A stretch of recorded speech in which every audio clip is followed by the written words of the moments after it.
Hello. आज का video है, हम आपको कल पढ़ाए थे 210 पेज में सामान्य परिचय। देखिए प्रकरण 1 के पद। तो देखिए गधई, पद नहीं है, गध हैं। तो इसमें केशव आए थे, भूषण आए थे, शब्द शक्ति आई थी। ठीक है। दूसरा कारक रहा था उदाहरण के रूप में केशव दास के रूप में 3 भेद दंडी ने लिया: अद्भुत रूपक, विरुद्ध रूपक और रूपक रूपक। भूषण का प्रयास अब हिंदी कवियों ने ब्रह्म संदेश और संस्मरण लिया। ठीक है। अब देखिए यहाँ से मैंने यहाँ तक पढ़ा लिए थे, अब यहाँ से शुरू करते हैं।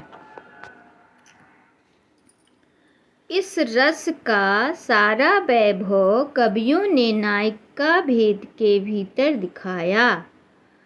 रस ग्रंथ वास्तव में नायिका भेद के ही ग्रंथ हैं, जिनमें और दूसरे रस पीछे से संक्षेप में चलते कर दिए गए हैं। नायिका श्रृंगार रस का आलंबन है। नायिका क्या है? श्रृंगार रस का आलंबन है। आलंबन, इस आलंबन के अंगों का वर्णन एक स्वतंत्र विषय हो गया और न जाने कितने ग्रंथ केवल नखशिख वर्णन के लिखे गए। इसी प्रकार उद्दीपन के रूप में 60 ऋतु वर्णन का भी कई अलग पुस्तकें लिखी गई। विप्लंब संबंधित 12 मासे भी कुछ कवियों ने लिखे। रीति ग्रंथों के इस परंपरा द्वारा साहित्य के विस्तृत विकास में कुछ बाधा भी पड़ी। प्रकृति के अनेक रूपता, जीवन के भिन्न भिन्न चित्तीय बातों तथा जगत के नाना रहस्यों की ओर कवियों की दृष्टि नहीं जान पाई। वह एक प्रकार से बद्ध और परिमित सी हो गई। इनका छेद संकुचित हो गया। बाकी धारा बधी हुई नालियों में ही प्रभावित होने लगी, जिससे अनुभव के बहुत से गोचर और अगोचर विषय रससिक्त होकर सामने आने से रह गए। दूसरी बात यह हुई कि कवियों की व्यक्तिगत विशेषता की अभिव्यक्ति का अवसर बहुत ही कम रह गया। कुछ कवियों के बीच भाषा शैली, पद विन्यास, अलंकार विधान आदि बाहरी बातों का भेद हम थोड़ा बहुत दिखा सकें, पर उनकी अभ्यंतर प्रवृत्ति के अन्वेषण में समर्थ उच्च कोटि की आलोचना की सामग्री बहुत कम पा सकते हैं। रीति काल में एक बड़े भारी अभाव की पूर्ति हो जानी चाहिए थी, पर वह नहीं हुई। भाषा जिस समय सैकड़ों कवियों द्वारा परिमार्जित होकर प्रौढ़ता को पहुंची, उसी समय व्याकरण द्वारा उसकी व्यवस्था होनी चाहिए थी कि जिससे उस च्युत संस्कृति दोष का निराकरण होता, जो ब्रजभाषा काव्य में थोड़ा बहुत सर्वत्र पाया जाता है, और नहीं तो वाक्य दोष का पूर्ण रूप से निरूपण होता है, जिससे भाषा में कुछ और सफाई आती है। बहुत थोड़े कवि ऐसे मिलते हैं जिनकी वाक्य रचना सुव्यवस्थित पाई जाती है। भूषण अच्छे कवि थे। जिस रस को उन्होंने लिया उसका पूरा आवेश उनमें था, पर भाषा उनकी अनेक स्थानों पर सदोष है। यदि शब्दों के रूप में स्थित हो जाते और शुद्ध रूपों के प्रयोग पर जोर दिया जाता, तो शब्दों को तोड़ मरोड़ कर विकृत करने का साहस कवियों को ना होता। इस प्रकार की कोई व्यवस्था नहीं हुई, जिससे भाषा में बहुत कुछ गड़बड़ी बनी रही। भाषा की गड़बड़ी का एक कारण ब्रज और अवधि, इन दोनों काव्य भाषाओं का कवियों की इच्छानुसार समिश्रण भी था। यद्यपि एक समान साहित्य भाषा किसी प्रदेश विशेष के प्रयोग तक ही परिमित नहीं रह सकती, पर वह अपना ढांचा बराबर बनाए रहती है। काव्य की ब्रज भाषा के संबंध में भी अधिकतर यही बात रही। सूरदास की भाषा में यत्र तत्र पूर्वी प्रयोग जैसे मोर, हमार, कीन, अस, जस, मोर, हमान, कीन, अस, जस इत्यादि बराबर मिलते हैं। बिहारी की भाषा भी किन, दीन आदि से खाली नहीं।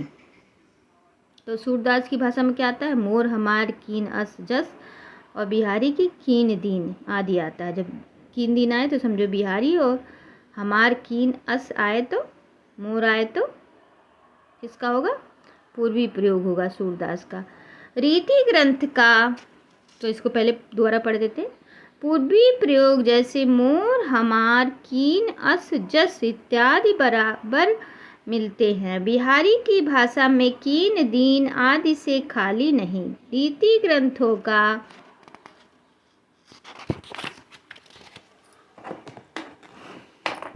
विकास अधिकतर अवध में हुआ, अतः इस काल में काव्य की ब्रजभाषा में अवधी के प्रयोग और अधिक मिले।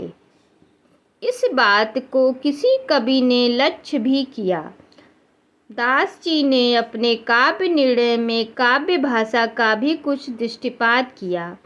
मिश्रित भाषा के समर्थन में वे कहते हैं, ब्रज भाषा भाषा रुचि कहे सुमति सब कोय, मिल संस्कृत परस्यो पे प्रति प्रकट जुई होय। ब्रज मगधी मिले अमर नाथ यन बखानी, सहज परासी हूँ मिले सठ विधि कहत बखानी। तो क्या है ये? देखिए, मिश्रित भाषा समर्थन में वे हैं काव्य निर्णय का। क्या है? ब्रज भाषा भाषा रुचिर कहे सुमित सब कोय, मिल संस्कृत परस्यो पे अति प्रगट न जू होय। ब्रज मगधी मिले अमर नाथ यन भाखनी, सहज पारसी हूँ मिले सठ विधि कहत बखानी। उक्त दोहों में मगधी शब्द से पूर्वी भाषा का अभिप्राय है। अवधी अर्ध मगधी से निकली मानी जाती है और पूर्वी हिंदी के अंतर्गत। जबदानी के लिए ब्रज का निवास आवश्यक नहीं। आप्त कवियों की बाड़ी भी प्रमाण है। इस बात को दास जी ने स्पष्ट कहा। सूर के सव मंडन बिहारी कालिदास ब्रह्म, चिंतामणि मति राम भूषण जू जानिए। लीलावर सेनापति निपट नेवाज निधि, नीलकंठ मिश्र सुख देव देव मानिए। आलम रहीम रस खान सुंदर अधिक, अनेकन सुमति भये कहाँ लो बखानिए। ब्रजभाषा हेत ब्रजभाषा ही नानु मानो, ऐसे ऐसे कवि की बानी हूँ सो जानियो। मिले जुले भाषा के प्रमाण में दास जी कहते हैं कि तुलसी और गंग तक ने जो कवियों के शिरोमणि हुए ऐसी भाषा का व्यवहार किया है। तुलसी गंग हुए भये सुकविन के सरदार, इनके कवियन में मिली भाषा विविध प्रकार। इस सीधे साधे दोहे का जो यह अर्थ ले कि तुलसी और गंग इसलिए कवियों के सरदार हुए कि उनके काव्यों में विविध प्रकार की भाषा मिली, उनकी समझ को क्या कहा जाए। दास जी ने काव्य भाषा के स्वरूप का जो निर्णय किया वह कोई 100 वर्षों की काव्य परंपरा के पर्यालोकन के उपरांत, अतः उनका स्वरूप निरूपण तो बहुत ठीक है। उन्होंने काव्य भाषा ब्रजभाषा ही कही, जिनमें और भाषाओं के शब्दों का भी मेल हो सकता है, पर भाषा संबंधित और अधिक मीमांस न होने के कारण कवियों ने अपने को अन्य बोलियों के शब्दों तक ही सीमित नहीं रखा।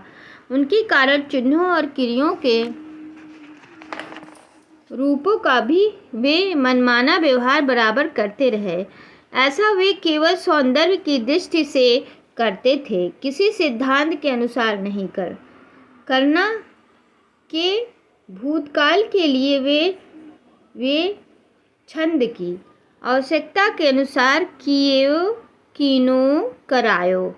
छंद के अनुसार कीनो करायो कियो, कीनो करायो करियो, कीन, यहाँ तक की तक रखने लगे। इसका परिणाम यह हुआ कि भाषा को वह स्थिरता न प्राप्त हो सकी जो किसी साहित्यिक भाषा के लिए आवश्यक है।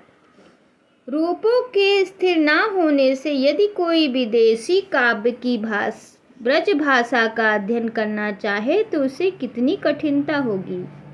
भक्ति काल की प्रारंभिक अवस्था में ही किस प्रकार मुसलमानों के संसर्ग से कुछ फारसी के शब्दों और चलन भाव मिलने लगे थे, इसका उल्लेख हो चुका है। नामदेव और कबीर आदि की तो बात ही क्या, तुलसीदास ने भी गनी, गरीब, साहब, इताती, उमरराज आदि बहुत से शब्दों का प्रयोग किया। सूर में ऐसे शब्द अवश्य कम मिलते हैं। फिर मुसलमानी राज्य की दृढ़ता के साथ साथ इस प्रकार के शब्द का व्यवहार जो जो बढ़ता गया त्यों कभी लोग उन्हें अधिक का अधिक स्थान देने लगे। राजा महाराजाओं के दरबार में विदेशी शिष्टता और सभ्यता के व्यवहार का अनुकरण हुआ और फारसी के लच्छेदार शब्द वहाँ चारों ओर सुनाई देने लगे। अतः भाट या कवि लोग आयुष्मान और जय जयकार तक ही अपने को कैसे रख सकते थे। वे भी दरबार में खड़े होकर उमरदराज महाराज तेरी चाहिए पुकारने लगे। बखत बुलंद आदि शब्द उनकी जबान पर भी नाचने लगे। यह तो हुई व्यवसायिक भाषा की बात। फारसी काव्य के शब्दों को भी थोड़ा बहुत कवियों ने अपनाना आरंभ किया। रीतिकाल में ऐसे शब्द की संख्या बहुत और संख्या कुछ और बढ़ी, पर यहाँ देखकर हर्ष होता है कि अपनी भाषा की सरलता का ध्यान रखने वाले उत्कृष्ट कवियों ने ऐसे शब्दों को बहुत ही कम स्थान दिए। परंपरागत साहित्य का कम अभ्यास करने वाले साधारण कवियों ने कहीं कहीं बड़े बेढंगे तौर पर ऐसे विदेशी शब्द रखे। कहीं कहीं सुखबोयन आदि उनकी विकृत शब्दों को देखकर शिक्षितों को एक प्रकार की विरक्ति सी होती है और उनकी कविता गंवारों की रचना सी लगती है। शब्दों के साथ साथ कुछ थोड़े से कवियों ने इश्क की शायरी की पूरी अलंकार सामग्री तक उठाकर रख ली और उनके भाव भी बढ़ गए। रस निधिकृत रतन हजारा में यह बात अरुचिकर मात्र में पाई जाती है। बिहारी ऐसे परम उत्कृष्ट कवि भी यद्यपि फारसी भाव के प्रभाव से नहीं बचे हैं, पर उन्होंने उन भावों को अपने देसी सांचे में ढाल लिया है, जिससे वे खटकते क्या सहसा लक्ष्य भी नहीं होते। उनकी बिरहा ताप की अतियुक्तियों में दूर की सूझ और नाजुक ख्याली बहुत कुछ फारसी की शैली की है, पर बिहारी रसभंग करने वाले विभत्स रूप कहीं नहीं लाए। यहाँ पर उल्लेख कर देने की भी आवश्यकता जान पड़ता है कि रीतिकाल के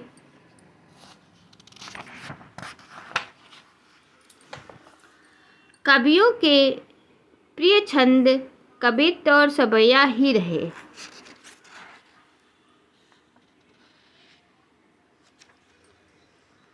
ठीक है, रीतिकाल कवियों के प्रिय छंद कवित्व और सवैया ही रहे। रीतिकाल के जो प्रिय छंद थे क्या, कवित्व और सवैया।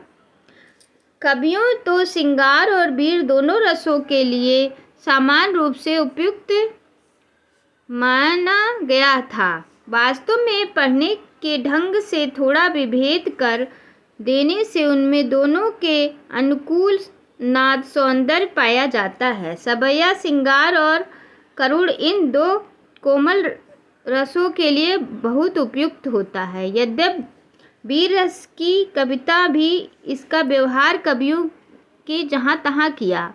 वास्तव में श्रृंगार और वीर इन्हीं दो रसों की कविता इस काल में हुई। प्रधानता श्रृंगार की ही रही।